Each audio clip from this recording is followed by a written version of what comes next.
Selamat malam pemirsa. Mahkamah Konstitusi atau MK akhirnya telah mendengarkan kesaksian 4 menteri mengenai kontroversi pembagian bansos saat menjelang Pilpres 2024 yang lalu.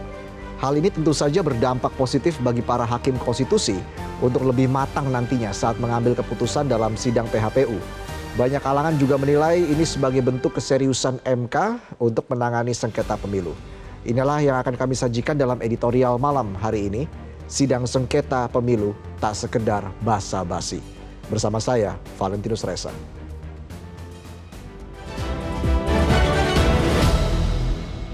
Sidang sengketa pemilu tak sekadar basa-basi.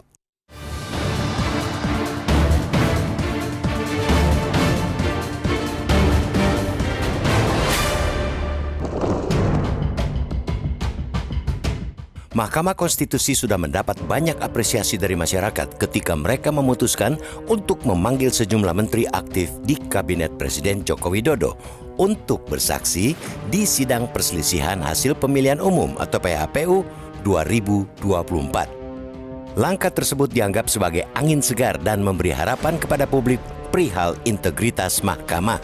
MK dinilai sangat serius menangani sengketa pemilu.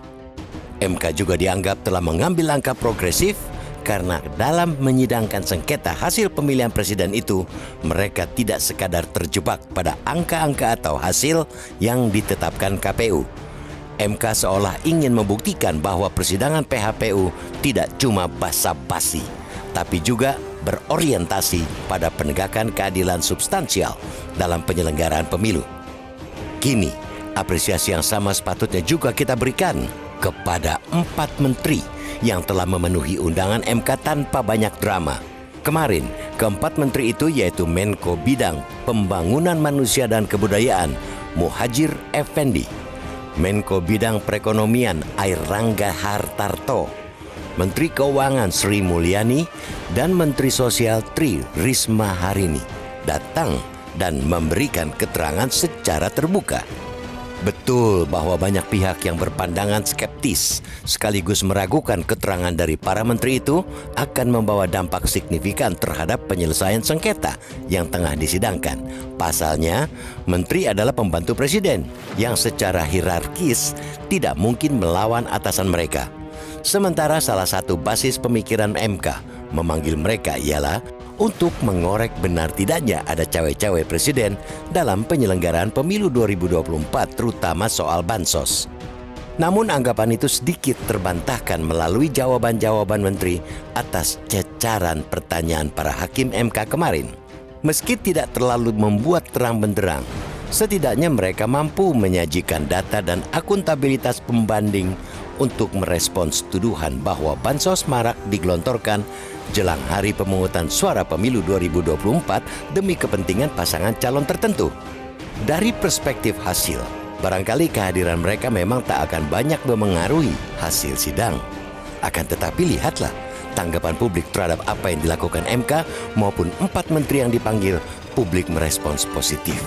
Bukan hanya karena ini untuk pertama kali dalam sejarah sidang sengketa pemilu, MK memanggil menteri aktif untuk bersaksi. Lebih dari itu, forum persidangan di MK kali ini merupakan salah satu cara merawat nalar publik sekaligus iklim demokrasi di negeri ini yang dalam beberapa waktu belakangan tercederai. Bagi MK, dinamika dalam forum itu juga menjadi ujian apakah mereka mampu mengembalikan muruah lembaga maupun muruah konstitusi.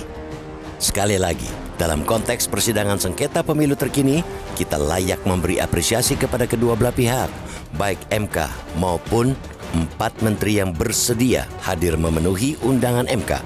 Keduanya telah memberikan contoh yang teramat bagus bagaimana seharusnya keadaban dan penghormatan terhadap hukum dan demokrasi ditegakkan.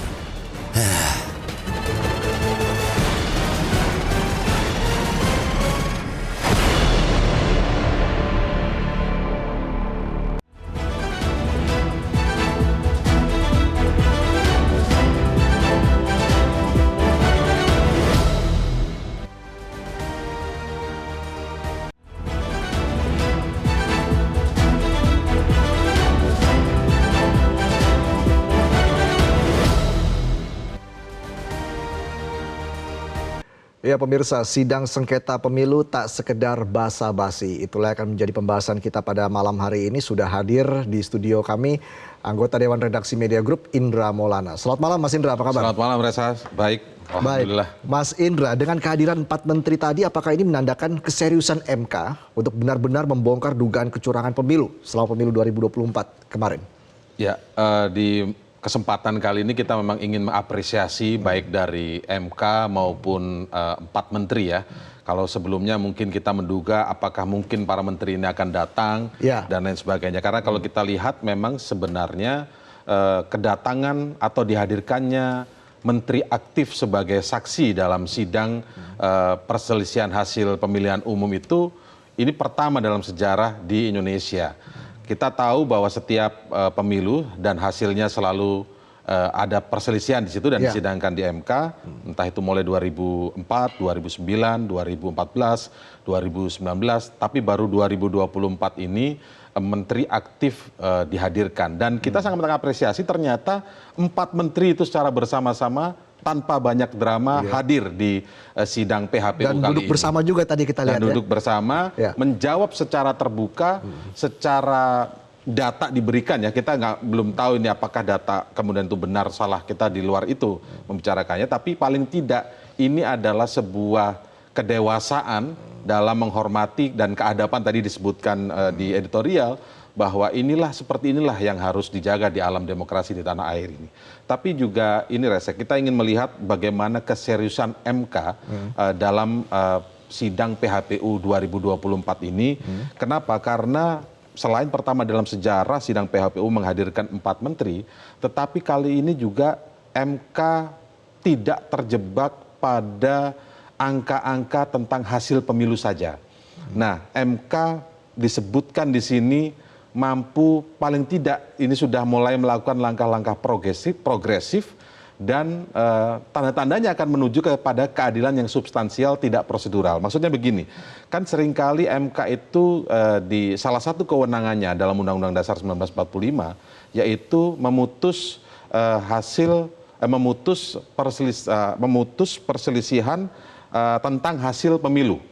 Nah, dalam hal ini banyak mengartikan bahwa selama ini sifatnya adalah tentang hasilnya saja. Bicara soal angka, apakah angka curang, bagaimana curang, dan lain sebagainya.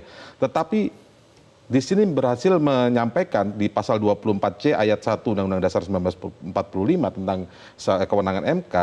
MK berwenang mengadili pada tingkat pertama dan terakhir yang putusannya bersifat final untuk salah satunya memutus perselisihan tentang hasil pemilu. Nah, memutus perselisihan tentang hasil pemilu ini maknanya adalah proses perolehan jumlah suara. Jadi proses perolehan jumlah suara, dan hasil perolehan jumlah suara. Jadi tidak hanya berhenti di hasil, tapi proses perolehan jumlah suara. Mungkin di beberapa pemilu sebelumnya kan banyak juga sindiran-sindiran yang dikeluarkan dari pihak yang berselisih begitu ya, terutama yang dalam konteks kalah ya waktu itu. MK ini jangan sampai sekedar menjadi mahkamah kalkulator, hanya menghitung angka-angka saja. Ya. Nah, hari ini kita ditunjukkan MK progresif dan di tanda-tandanya akan terlihat memunculkan keadilan yang substansial. Tapi nanti hasilnya kita lihat keputusan atau ketetapan MK nanti tentang PHPU ini yang akan dikeluarkan pada tanggal 22 April nanti. 22 April, oke. Tapi sebenarnya seberapa signifikan dengan kehadiran 4 menteri ini untuk mempengaruhi hasil sidang nanti? Ya, artinya kan ini berusaha memberikan ruang seperti yang didalilkan oleh pemohon. Dalam dalil pemohon itu kan salah satu poinnya, baik pemohon paslon 01 maupun paslon 03, itu kan salah satunya ada dalil menyebutkan adanya cawe-cawe, mereka yang mendalilkannya, adanya cawe-cawe dari presiden, terutama soal bansos. Nah, mau tidak mau kalau bicara soal bansos, maka yang dilibatkan atau yang perlu dipanggil dan bisa mendalami bukti-bukti tentu saja menurut hakim konstitusi, para hakim MK ini adalah dengan menghadirkan para menteri ini. Nah, paling tidak ini adalah seperti memberi ruang bagi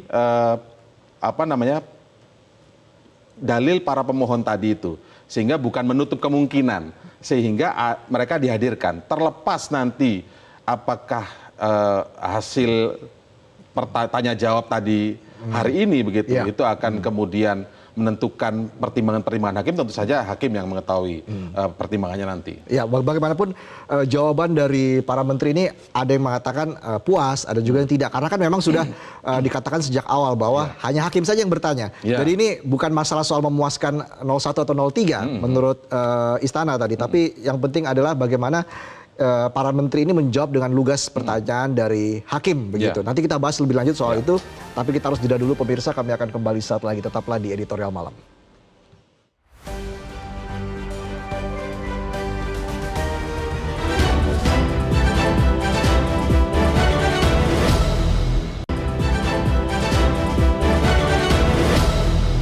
Namun tadi seperti yang saya katakan kemarin, kalau Mahkamah Konstitusi yang berkeinginan untuk membuktikan untuk mendapat keyakinan atas bukti yang diajukannya, itu adalah keputusan daripada Mahkamah Konstitusi.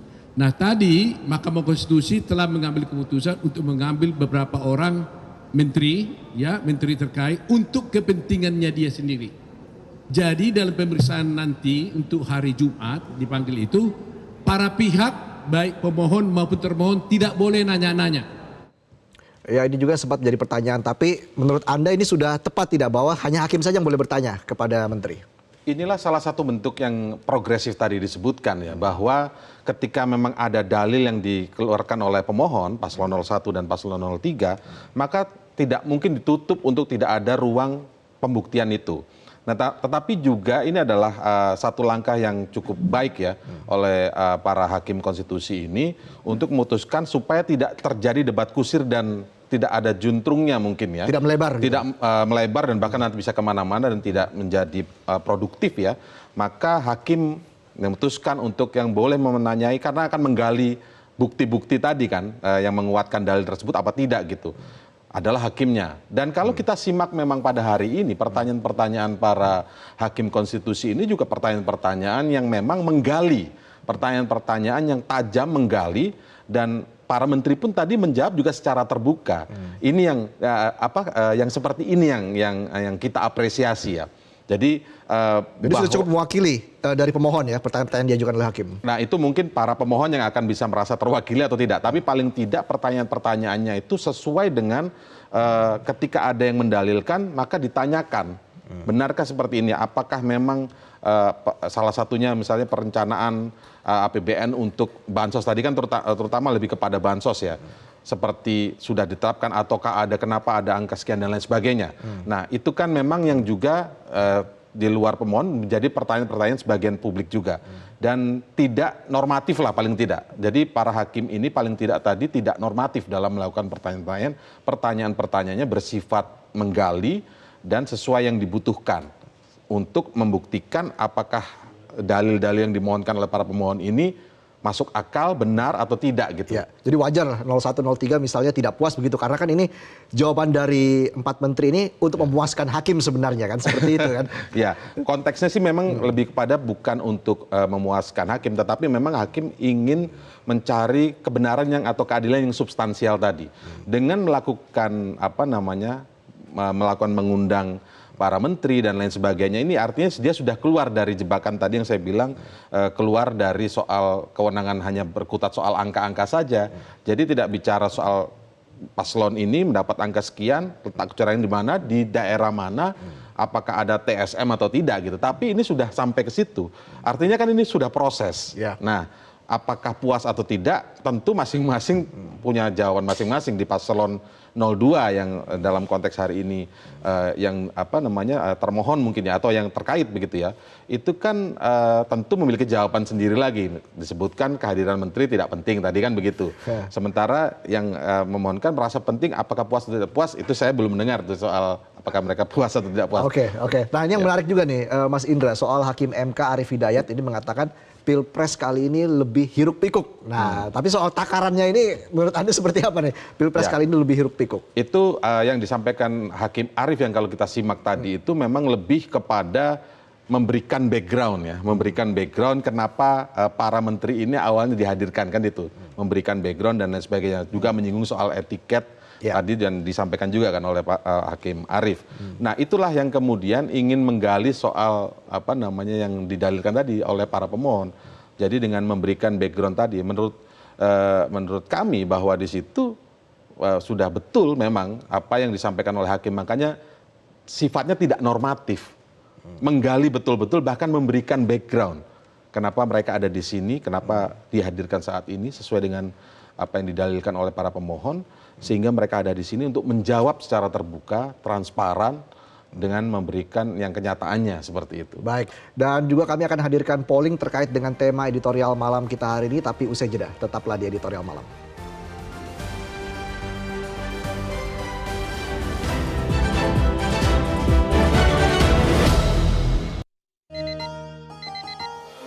Ini bulan penuh rasa semangat. Semangat saling menjaga silaturahmi. Rasakan hangatnya kebersamaan dalam semangat kebaikan. Kopi Kapal Api, jelas lebih enak. Cara tepat hidup sehat. Jadikan kesehatan sebagai prioritas. Kunci kebahagiaan adalah tubuh yang sehat. Kami hadirkan tips dan solusi kesehatan. Atasi masalahnya, cegah komplikasinya. Bersama kami, dapatkan informasi kesehatan secara lengkap. Saksikan Go Healthy setiap hari di Metro TV.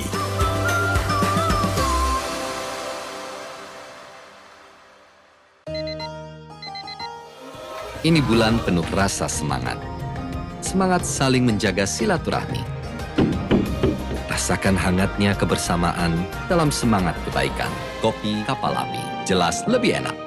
Hari Minggu ini, mari kita sambut Andi F. Noya. Ketika orang berpikir tentang ilmu pengetahuan, maka kita akan hanya berpikir tentang kemanusiaan. Tidak lagi gelisah oleh perbedaan-perbedaan keimanan dan keyakinan. Jadi radikal Islam itu sebagian memang rekayasa Barat sebagai musuh. Kick Andy Goes to Campus. Ancaman radikalisme di kampus. Minggu 7 April jam 9 malam. Nah, umat Islam kalau ingin melawan sains, kuasai dulu sains. Tidak mungkin hidup ini tanpa sains dan teknologi.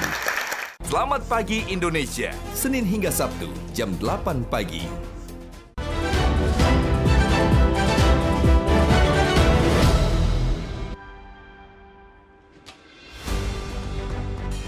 Baik pemirsa, Anda kembali lagi di editorial malam. Kita lihat polling yang berikut ini dengan pertanyaan hadirnya 4 menteri di persidangan menunjukkan keseriusan MK menangani sengketa pemilu. Yang menjawab ya 92% dan menjawab tidak 8%. Ini dari Instagram Metro TV. Sementara dari akun X Metro TV dengan pertanyaan yang sama, hadirnya 4 menteri di persidangan. Apakah ini menunjukkan keseriusan MK menangani sengketa pemilu? Ternyata yang menjawab tidak 54% dan yang menjawab ya 46%. Hanya beda tipis saja ini Mas Indra kalau kita lihat ya. Bagaimana Anda melihat hasil polling ini Mas Indra? Ya, kalau kita yang melihat tadi dari Instagram ya, tentu saja ini merespon positif ya. Positif, 92% jauh ya, sekali tadi. Artinya menganggap MK serius. Mungkin setelah dijatuhi sanksi pelanggaran etik berat mantan ketua MK-nya waktu itu ya, dan sekarang kemudian di tengah sidang PHPU yang awalnya sebagian publik skeptis mungkin dengan akankah ini akan berlangsung dengan serius atau sekedar basa-basi. Nah, mungkin para responden di Instagram tadi menjawabnya memang sangat positif ya, 92% itu kan ya tinggal sedikit lagi 100% ya. Nah, mungkin bagi netizen yang X ya, di akun X itu mungkin mereka sangat kritis dan masih menunggu nanti, karena ya itu tadi ini tantangan buat MK ya, bahwa apakah Mahkamah Konstitusi mampu mengembalikan muruahnya setelah peristiwa yang terakhir kemarin yang saya singgung tadi, adanya pelanggaran etik berat yang dijatuhkan oleh MK ya terhadap mantan ketua MK Anwar Usman. Jadi ini ujian buat MK juga ya untuk ini mengembalikan merupakan ujian, marwah. bahkan ujian hari ini untuk kemudian MK kembali membuktikan bahwa memang Mahkamah Konstitusi ini adalah diisi oleh para hakim yang memang negarawan. Sehingga mereka tidak terjebak tadi, sekarang ini mungkin sementara ini kita bisa melihat para hakim MK ini keluar dari sindiran-sindiran seperti zaman dulu disebut hanya sekedar angka-angka, mahkamah kalkulator sempat itu disinggungkan begitu ya, rame di pemilu-pemilu sebelumnya. Tapi sudah progresif. Sekarang Karena prosesnya sudah tadi. progresif, tapi memang nggak bisa hanya apresiasi hari ini aja. Ya. Kita akan kawal terus, kita akan lihat terus seperti apa para hakim konstitusi ini kemudian mengawal. Ya. Apakah nanti akan memanggil pihak-pihak lain yang perlu juga untuk dihadirkan, karena dalilnya ini kan tidak hanya soal cawe-cawenya, tidak hanya dalil yang dimohonkan oleh para pemohon ya, paslon Ya. 103 ini tidak hanya soal bansos, tapi ada juga dalil yang menyebutkan dugaan keterlibatan aparat. Oke. Nah, kita lihat nanti apakah MK, hakim MK akan juga menghadirkan pihak-pihak yang perlu dihadirkan. Nah, kita akan lihat ke depan Kita akan apakah lihat ya. memang hakim MK ini progresif atau cuman setengah progresif gitu. Kita kawal terus prosesnya kita seperti kawal apa terus ya. prosesnya. Terima kasih Mas Indra Maulana sudah bergabung bersama kami di Editorial Malam. Pemirsa, saya Valentinus Reza, undur diri. Terima kasih atas perhatian Anda. Sampai jumpa.